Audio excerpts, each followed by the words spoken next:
10 से 15 मिनट और उसमें किसी क्षेत्र के शताब्दियों के इतिहास को दर्शाना एक कठिन काम होता है।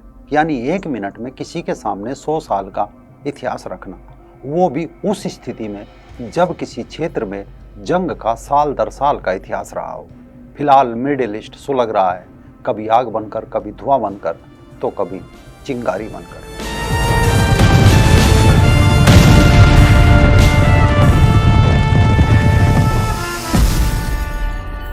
नमस्कार दोस्तों, मैं राजीव चौधरी। मिडिल ईस्ट में कुर्दों ने अपने अस्तित्व की जंग छेड़ दी है। कुर्दों की जाबाजी का अंदाजा इस बात से लगाया जा सकता है कि 1920 में इराक में कुर्दिस्तान की लड़ाई के लिए बने हथियारबंद संगठन का नाम पेशमेगा था, जिसका मतलब होता है वो लोग जो मौत का सामना करते हैं। लेकिन फिर भी कुर्द कौम को लेकर एक सवाल जो दिमाग में आता है, वो सवाल ये है कि कुर्द कौन है, ये कहाँ से आते हैं और कैसे मिडिल ईस्ट में अपने इतिहास और भविष्य की जंग लड़ रहे हैं। आपको कुर्दों की जंग का एक किस्सा सुन लेना चाहिए ताकि पता चले कि 7वीं सदी से लेकर अभी तक कैसे ये लोग मजहबी आग में जल रहे हैं। जिन लोगों ने इतिहास पढ़ा होगा उन्होंने एक शब्द कई बार सुना होगा, प्रागैतिहासिक काल। यानी जिस काल का कोई लिखित दस्तावेज नहीं होता उसे इतिहास में प्रागैतिहासिक काल कहा जाता है। इसी प्रागैतिहासिक काल में मितानी, कासाइट, हुराइट नाम के राज्य ईरानी पठार और फरात नदी के बीच स्थित पहाड़ी क्षेत्रों पर कुर्द लोग शासन करते थे। उन्होंने 612 ईसा पूर्व में शक्तिशाली असीरिया पर विजय प्राप्त की और पूरे ईरान के साथ साथ मध्य अनातोलिया यानी तुर्की के मध्य भाग तक अपना प्रभुत्व फैलाया। लेकिन इसके बाद हुआ मजहब का उदय, भयंकर मारकाट का दौर, जब तलवार से मजहब को फैलाया जाने लगा था। लेकिन इन कुर्दों द्वारा मजहब का प्रतिरोध लगभग 1 शताब्दी तक जारी रहा। कुर्द लोग खुद को पारसी मानते हैं। कुर्दों को बहलाने और उन्हें इस्लाम में परिवर्तित करने के लिए सभी तरीके अपनाए गए। मुल्लाओं द्वारा उनके साथ अपनी बेटियां ब्याही, जंग लड़ी, अंततः उन्हें इस्लाम में शामिल किया गया। लेकिन वे अरबी नहीं हुए। उन्होंने अपनी कुर्द संस्कृति और भाषा को नहीं छोड़ा। मजहबी आग ने ईरान पर विजय प्राप्त करने और बगदाद के खलीफा पर अपना शासन थोपने के बाद सल्जूक तुर्कों ने एक एक करके कुर्द राज्यों पर कब्जा कर लिया। लगभग सन 1150 में सल्जूक सम्राट में से एक अंतिम सुल्तान संजर ने कुर्दिस्तान से एक प्रांत बनाया। 16वीं सदी की शुरुआत में कुर्द देश ओटोमन और फारसी साम्राज्यों के बीच प्रतिद्वंदता का मुख्य हिस्सा बन गया। यानी प्रथम विश्व युद्ध तक आते आते कुर्द समाज विभाजित और विखंडित हो गया। साल 1922 में यूनानियों पर अपनी निर्णायक जीत तक मुस्तफा कमाल अतातुर्क और ब्रिटेन कुर्दों से उनके लिए एक देश के निर्माण का वादा करते रहे, लेकिन बाद में मुकर गए। यानी एक वादा जिसे ना तो अंग्रेजों ने पूरा किया, ना ही इराकी शासन ने और ना ही तुर्की ने। इस प्रकार 1925 के अंत में कुर्दों का देश, जिसे 12वीं शताब्दी से कुर्दिस्तान के नाम से जाना जाता है, खुद को 4 देशों तुर्की, ईरान, इराक और सीरिया ने आपस में बांट लिया और कुर्द खाली हाथ रह गए। इसके बाद कुर्द एक दरबदर कौम बन गई। वो कौम जिसका इराक में सद्दाम हुसैन ने खुलेआम कत्लेआम कराया। तुर्की में कुर्दों ने अलग देश की मांग की तो 40,000 कुर्दों को मार दिया गया। सीरिया में ISIS ने इन पर कहर ढाया तो कुर्द औरतों का रेप भी किया, उन्हें गुलाम बनाया, कत्ल किया गया। अपनी जान बचाने के लिए साल 2014 में 2 दिन में 1,30,000 कुर्द सीरिया से तुर्की को पलायन कर गए थे। अगर कुर्दी महिलाओं को देखें तो वो बिल्कुल यूरोपियन सभ्यता की है, कहीं किसी से कम नहीं। ये अरबी मुल्लाओं से निकाह नहीं करती। बस इन मुल्लाओं के लिए ये नफरत की एक वजह भी है। दूसरी वजह ये भी है कि कुर्द महिला भी पुरुषों के साथ कंधे से कंधा मिलाकर जंग लड़ती है। यानी कुर्दों के प्रति अरबी मुल्लाओं के मन में इतनी नफरत है कि साल 2013 में बगदादी ने कुर्द क्षेत्रों पर अपनी नजरें डाली। सोच थी कुर्द महिलाओं का रेप और कुर्द पुरुषों का कत्ल करेंगे। कुर्दों पर लगातार हमले शुरू कर दिए। ये जंग 1 साल चली। कुर्द लड़ाकों को पेशमगा, जैसा हमने बताया, कहा जाता है। जब इराक के मोसुल पर बगदादी के आतंकियों का कब्जा हो गया तब वहाँ के कुर्द भी इनकी चपेट में आ गए। अब लड़ने के लिए कुर्दों ने अपने फाइटर जेट तैयार किए और बगदादी की सुन्नी सेना आतंकवादियों पर टूट पड़े। जब बगदादी के सुन्नी आतंकवादियों के हाथ कुर्द महिलाएं नहीं आई तब अपनी रेप की मानसिकता दिखाते हुए इराक के एक छोटे से समुदाय यजीदी पर टूट पड़े। यजीदी बच्चियों को उठा ले गए, उन्हें यौन दासी बनाया, गुलाम बनाया और अपनी मजहबी यौन भूख शांत की। कारण यजीदी कुर्दों की तरह नहीं लड़े, लेकिन कुर्द इन सुन्नी आतंकवादियों से लोहा ले रहे थे। यही बात अमेरिका को पसंद आई। अमेरिका ने अपने कुछ मिलिट्री एडवाइजर पेशमेका की मदद के लिए भेजे, यानी अमेरिका का सपोर्ट मिला, तो बाकी के देश भी कुर्द लड़ाकों के साथ आ गए। इस जंग में इन्होंने इराक वाला कुर्द क्षेत्र तो बचा लिया, पर सीरिया वाला बगदादी के आतंकियों ने कब्जा कर लिया।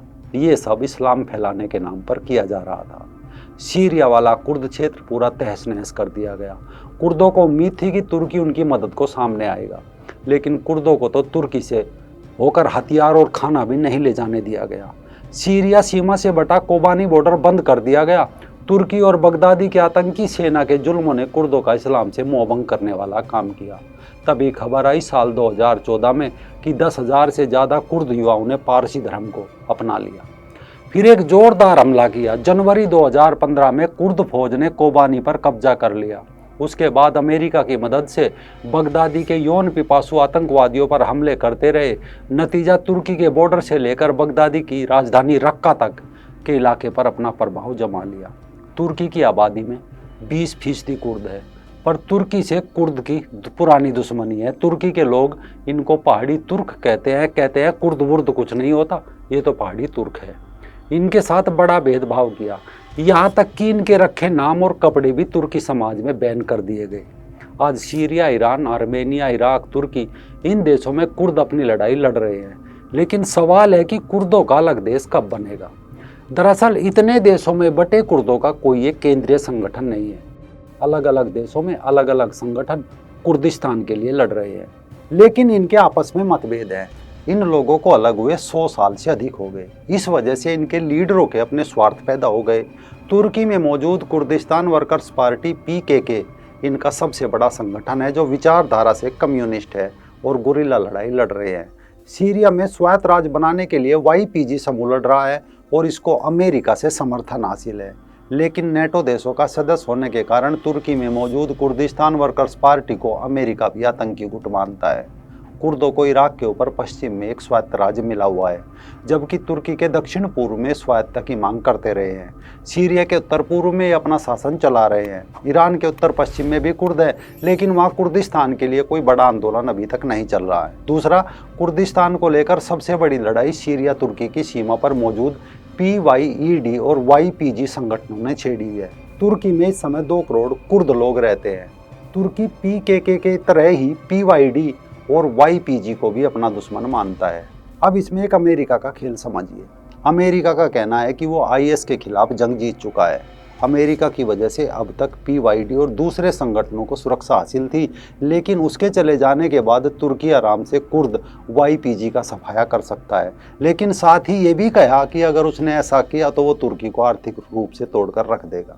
हाँ, इराक में सद्दाम के पतन के बाद धीरे धीरे कुर्दों की स्थिति सुधरी है। इस समय इराक में मौजूद कुर्द सबसे ताकतवर है, क्योंकि उनके पास वहाँ एक स्वायत्त राज्य है। लेकिन इराक के कुर्द सीरिया, तुर्की और ईरान के कुर्दों की मदद नहीं करते। इसका कारण है कि इराकी कुर्द राज्य के तुर्की से अच्छे संबंध है, जबकि इराक के कुर्द सबसे ताकतवर है क्योंकि उनके पास बहुत पैसा है। साथ ही उनको इराकी सरकार ने स्वायत्त क्षेत्र का दर्जा भी दिया हुआ है। उनके पास तेल के बड़े भंडार है, वो बिजनेस का केंद्र बन चुके हैं। कुर्द नेता मुस्तफ़ा बरदानी के वक्त से ही उनके रिश्ते तुर्की से बहुत अच्छे हैं। इनके अमेरिका से भी अच्छे रिश्ते हैं। लेकिन इराक का आम कुर्द इन संगठनों की मदद करना चाहता था। इन लोगों के राजनीतिक मतभेद भी है, क्योंकि सीरिया और तुर्की के कुर्द संगठन कम्युनिस्ट है और इराकी कुर्दिस्तान के संगठन कम्युनिस्ट नहीं है। यह सोचना कि सब एक साथ आ जाएंगे, ऐसा होना फिलहाल मुश्किल है। हालांकि सितंबर 2017 में इराकी कुर्दिस्तान में स्वतंत्रता के लिए जब जनमत संग्रह हुआ तो 92% लोगों ने अलग देश की मांग की थी। इस जनमत संग्रह को इराक की सरकार ने असंवैधानिक कहकर खारिज कर दिया था।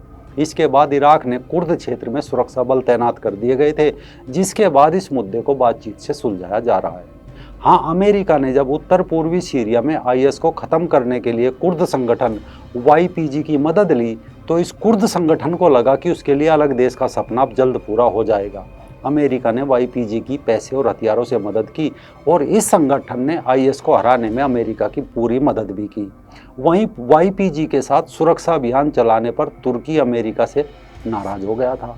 बगदादी से जंग जीतकर अमेरिका भी उन्हें उनके हाल पर छोड़कर निकल गया। दरअसल एक सवाल हमेशा से उठता रहा है कि आखिर अमेरिका ने एक स्वतंत्र देश कुर्दिस्तान बनाने में मदद क्यों नहीं की। दरअसल जंग की दुनिया में कोई किसी का दोस्त नहीं होता, सबके अपने अपने हित होते हैं। स्वतंत्र कुर्दिस्तान से ईरान, इराक, तुर्की और सीरिया जैसे 4 देश जुड़े हुए हैं। अगर अमेरिका कोई ऐसी कोशिश करता है तो इन चारों देशों की सेनाएं एक साथ हो जाएगी और यूरोप अमेरिका की किसी ऐसी भी कोशिश को नाकाम भी कर देंगे। इसीलिए वे ऐसा नहीं करते। ईरान में कुर्दों की आबादी 7 से 10% है। सभी देशों की तरह यहाँ भी इनकी सरकार से गहमा गहमी रहती है, लेकिन वहाँ तुर्की और सीरिया जैसे हालात नहीं है। ईरान में कुर्द बहुत पढ़े लिखे हैं। ईरान में इनके एकजुट होने की खबर आती है, लेकिन वहाँ कोई इनका समूह नहीं है। हाँ, सवाल जरूर है कि क्या भविष्य में कुर्द अपना अलग देश बना पाएंगे या शिया सुन्नी की जंग में सिर्फ मोहरे बने रह जाएंगे। दरअसल हर एक देश में इनके कई संगठन हैं और हर नेता के बीच मतभेद भी है। कुर्दों की संस्कृति में अंतर आ गया है। भाषा सबकी एक जरूर हो गई, लेकिन यहाँ पर कहीं अलग अलग धर्मों के संगठन हैं। सीरिया में स्वतंत्र क्षेत्र बन जाता तो उसकी उम्मीद भी थी, एक राष्ट्रवादी आंदोलन शुरू हो सकता था। अब तुर्की की सेना सीरिया में जाएगी तो वहाँ कार्रवाई करेगी। फिलहाल कुर्दों को लेकर कोई बड़ा संगठन नहीं बन पाएगा और कुर्दिस्तान का ख्वाब पूरा हो पाएगा, ऐसी कोई सूरत नहीं दिख रही। लेकिन कुर्दों की जंग चलती रहेगी। हाँ, जब अमेरिका और यूरोप के देश एक सिरे से इनके साथ खड़े हो जाएंगे तो जरूर एक दिन कुर्द देश बन जाएगा।